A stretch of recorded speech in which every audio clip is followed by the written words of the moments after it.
루브르 미술관 하면 가장 먼저 떠오르는 작품 있으실 거예요. 낙서에서부터 소품 디자인, 무대 설계, 도시 설계, 그리고 사람의 혈관과 톱으로 잘린 두개골이라든지 임산부의 태아의 모습, 그리고 또 종교화에 등장하는 천사의 모습, 여인의 스케치, 다빈치가 남겼던 대략 한 7,200페이지에 달하는 노트가 남아있는데요. 근데 이런 화가가 왜 프랑스에서 눈을 감았을까?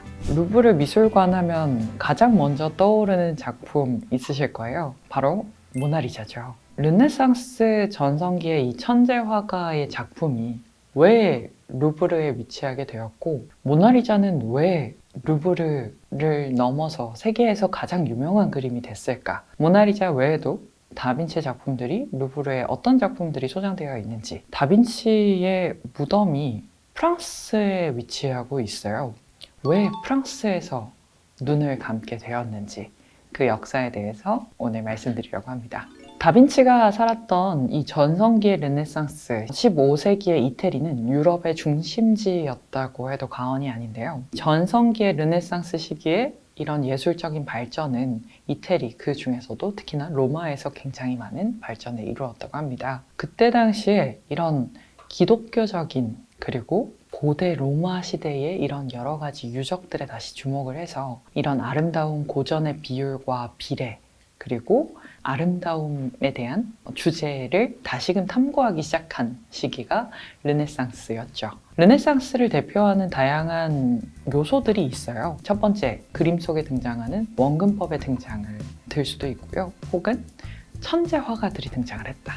그래서 저희가 가장 유명한 이 3대 천재 화가 미켈란젤로, 레오나르도 다빈치, 그리고 라파엘로를 꼽을 수가 있죠. 미켈란젤로는 이 시기에 탄생을 합니다. 이 르네상스의 전성기에 탄생을 하게 되고요. 1452년에 탄생했던 레오나르도 다빈치는 부유한 공증인이었던 아버지 프루오시오 디 안토니오 다빈치와 어머니였던 시골의 여인 카테리나 사이에서 태어났다고 합니다. 하지만 아버지는 이제 여러 여인들과 만남과 사별을 계속하다 보니 다빈치에게는 이복 형제가 총 12명이 있었다고 하고요.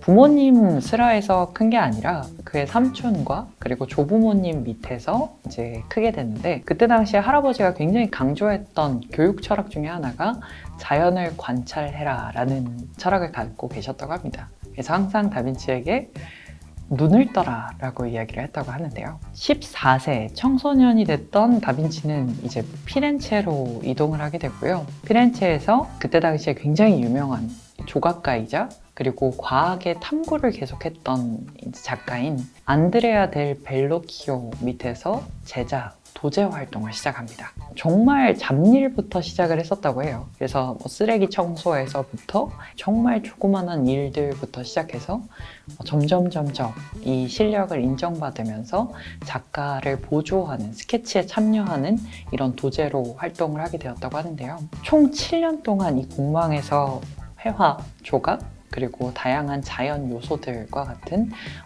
연구와 그리고 기법들을 연마를 했다고 합니다. 모든 이 견습 과정을 마치게 된 나이가 7년 공방에서 활동을 한 이후 20살이 된 해에 드디어 실제 이 장인으로서 인정을 받게 되는데요. 화가와 공예가들의 조합 길드였던 성누가 길드에서 마스터의 칭호를 얻게 되었다고 합니다. 이 장인 지위를 받게 되면요, 실제로 자기 밑에 이런 제자들이나 도제들을 두고 그들과 함께 작업을 하는 개인적인 작업들을 할 수 있는 공방을 열 수 있었다고 하는데요. 공인 자격증, 공식 자격증과 같은 역할을 했었던 그런 이제 길드의 장인 지위를 획득을 하게 됩니다. 이 시기부터 직접 의뢰를 받아서 이제 그림을 그리기 시작하는데요. 다빈치는 사실 학교 교육을 거의 받지 못했지만 말 그대로 모든 분야에서 뛰어났던 인물이기도 하죠. 다빈치가 남겼던 대략 한 7,200페이지에 달하는 노트가 남아있는데요. 낙서에서부터 소품 디자인, 무대 설계, 도시 설계, 그리고 사람의 혈관과 톱으로 잘린 두개골이라든지 임산부의 태아의 모습, 그리고 또 종교화에 등장하는 천사의 모습, 여인의 스케치, 전쟁의 무기, 수학 계산식 등 정말 다양한 온갖 이 지식들이 담겨있는 노트라고 생각을 해주시면 될 것 같아요. 그때 당시에는 종이값도 비쌌기 때문에 허리춤에 메고 다녔던 이 작은 노트에는 정말 빼곡히 모든 아이디어들이 담겨 있는데요.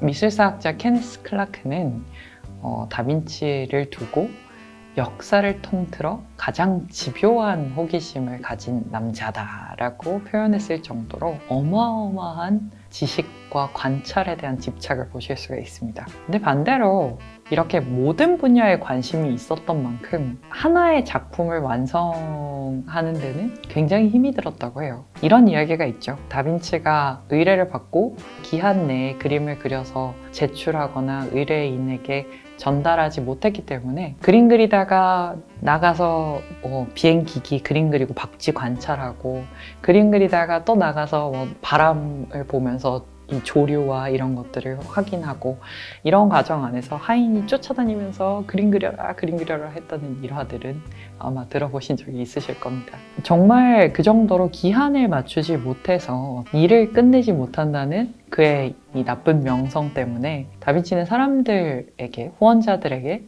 자신을 고용해달라, 고용해야 하는 이유, 마치 지금 자소서, 이력서와 같은 것들을 쭉 써서 후원자들에게 전달을 했다고 하는데요. 그 중에 자신의 이력을 열거하는 편지에 정말 많은 이야기들, 자신이 할 수 있는 그런 기술들에 대해서 자신은 교량과 수로를 설계할 수 있고 대포나 장갑차를 만들 수도 있고 그리고 이 도시 공공 건물들을 설계할 수도 있다. 이런 수많은 기술들을 나열한 다음에 가장 마지막에 그리고 나는 그림도 그릴 수 있는 예술가다라고 덧붙였다고 합니다. 근데 이런 다빈치가 사실 이태리에서 쭉 활동을 하면서 64살이 되던 해까지 이태리를 벗어난 적이 없었어요. 근데 이런 화가가 왜 프랑스로 와서 프랑스에서 눈을 감았을까?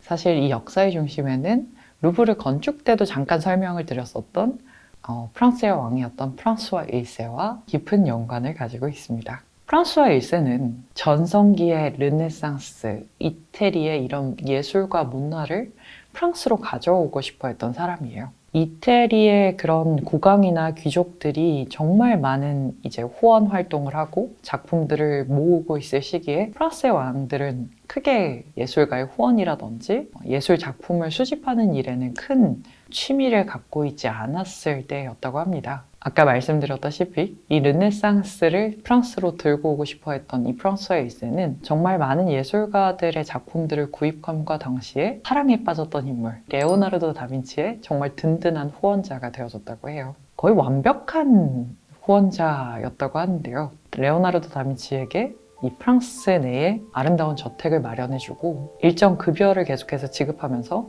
그림을 그리던 연구를 하건 너가 하고 싶은 걸 다 해라, 마음껏 해라 라고 풀어줬던 엄청난 후원자였다고 합니다. 사실 프랑스와 1세는 다빈치를 너무너무 좋아했고 그가 이야기하는 모든 이야기들을 정말 흥미진진하게 들었다고 하는데요. 기록에 따르면 프랑스와 1세가 1년 동안 다빈치를 만나러 가지 않은 날짜를 꼽을 수 있을 정도로 매일매일 다빈치를 찾아가서 그의 이야기를 들었다고 합니다. 그래서 다빈치의 거처도 이 루아르 지방에 있는 클로성을 만들어줬다고 하는데요. 이 왕이 머물던 이 성과 지하 터널로 연결돼서 굉장히 간편하게 왔다 갔다 할 수 있는 형태의 집을 선사를 했다고 하고요. 그리고 다빈치가 결국 눈을 감았을 때 질병으로 인해 결국 죽음에 이르렀던 그 순간에는 이 국왕이었던 프랑스와 1세가 다빈치에게 찾아와서 프랑스와 1세 앞에서 다빈치가 질병의 그 증상들을 설명을 했다고 하고요. 그리고 결국 프랑스와 1세의 품 안에서 눈을 감게 되었다고 합니다. 왕의 품 안에서 죽은 예술가, 너무 낭만적이잖아요. 그래서 많은 작가들이 이 주제를 가지고 거듭해서 그림을 그렸었고요.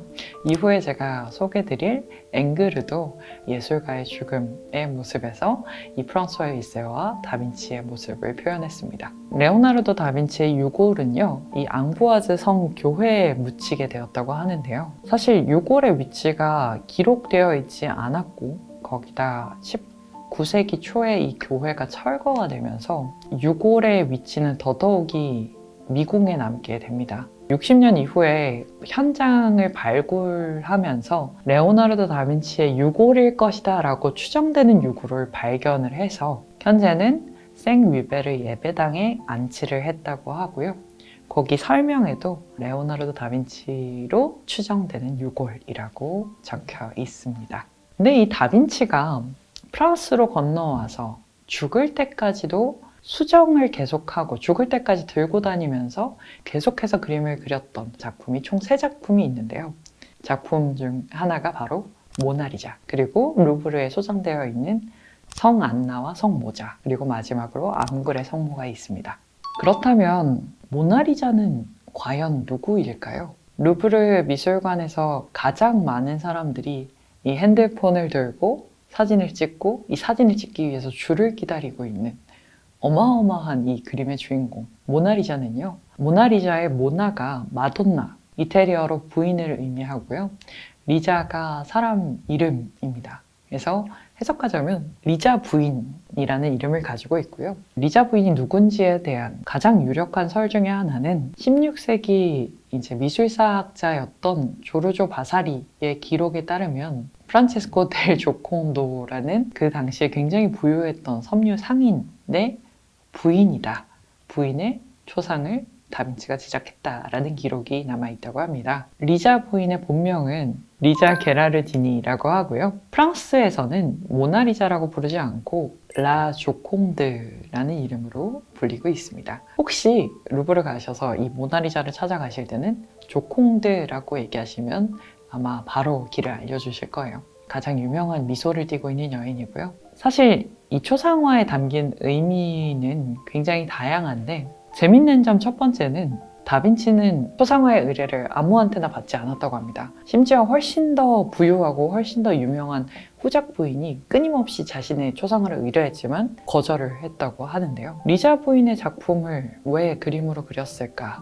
그리고 결국 이 작품은 의뢰인한테 돌아가지도 않고 그리고 돈을 받지도 않고 자신이 죽을 때까지 들고 다니면서 계속해서 그림을 남겼던 작품이기도 하죠. 아마도 사망할 때까지도 이 작업실에 걸려 있었다고 하는데 그만큼 다빈치가 사랑하고 애정하고 그리고 그만큼 손질하고 이 자신의 의견을 반영하려고 했던 작품이지 않을까라는 생각이 듭니다.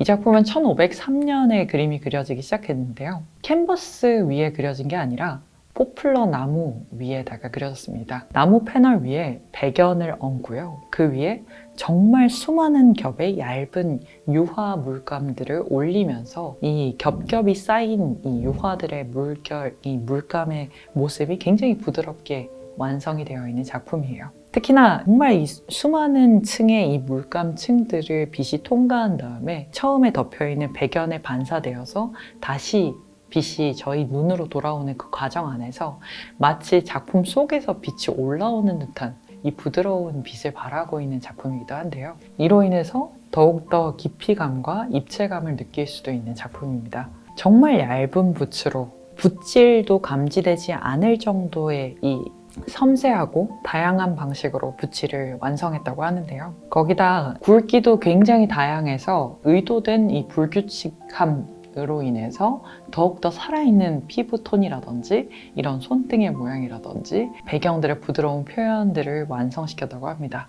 그리고 르네상스 시기에 발전했던 이런 원근법, 그때 당시에는 선원근법이 발명이 되면서 이런 캔버스 화면을 X자로 그으셔서 이 중안에 만나는 점, 소실점을 향해서 가까워지면 가까워질수록 작아지는 그런 원근법이 이 르네상스에서 활용이 되기 시작했다면 다빈치는 자신만의 원근법을 만들어냈습니다. 바로 대기 원근법과 이 색채 원근법인데요. 대기 원근법 같은 경우에는 저희가 실제로 눈으로 가까운 물체를 볼 때는 굉장히 선명하고 멀리 있는 물체는 희미해지잖아요. 모나리자 안에서도 이 가까이 있는 손이라든지 몸의 형태라든지 이런 것들은 굉장히 명료하지만 멀리 바라보이는 이 배경, 풍경은 마치 안개에 휩싸인 듯이 희미하게 표현이 되어 있고요. 가까이 있는 물체, 가까이에 있는 이런 오브제들은 붉은 빛을 더욱더 띄게 만들고 멀리 가면 멀리 있을수록 멀리에 있는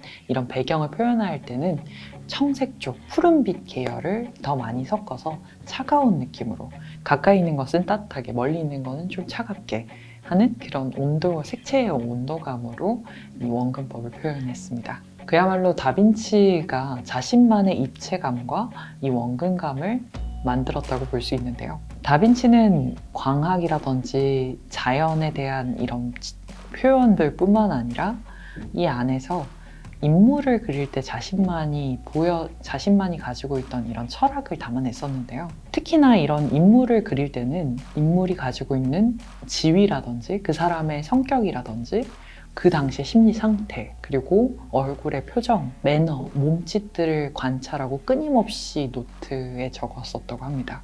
그러면서 다빈치가 자신의 노트에 기록해 놓은 이제 문장 중에 하나가, 인물이라는 것은 이 영혼이 가지고 있는 열정을 하나의 몸짓으로 표현해야만 칭찬받을 수 있는 작품이 된다라는 문장이 존재한다고 하는데요. 이런 초상화, 굉장히 정적인 모습이잖아요. 앉아있는 초상화, 혹은 이런 한 사람의 부동 자세를 보여주고 있는 초상화지만, 이 다빈치의 초상화 안에서는 그 사람들이 가지고 있는 특징, 몸짓, 그리고 스토리와 이 전후 상황들을 유추해 볼 수 있는 그런 이 몸짓들을 가지고 있습니다. 모나리자도 마찬가지인데요. 특히 손을 주목하시면, 잘 보시면 팔걸이 위쪽으로 이렇게 팔이 걸쳐져 있어요. 걸쳐져 있는 왼손과 그리고 이를 감싸고 있는 오른손, 이 아름다운, 지금 당장이라도 마치 이 손을 움직일 것 같은 손의 모습들이 굉장히 강조돼서 표현이 되었고요. 다빈치의 작품에서는 손이 굉장히 중요한 요소로서 등장을 합니다. 다른 작품에서도 이런 중요한 제스처를 취하고 있는, 이 손동작을 하고 있는 작품들을 많이 보실 수 있으실 거예요. 밤에 듣는 미술관 루브르 편 레오나르도 다빈치에 대한 이야기를 나눴고요. 다음 시간에 또 만나 뵙도록 하겠습니다.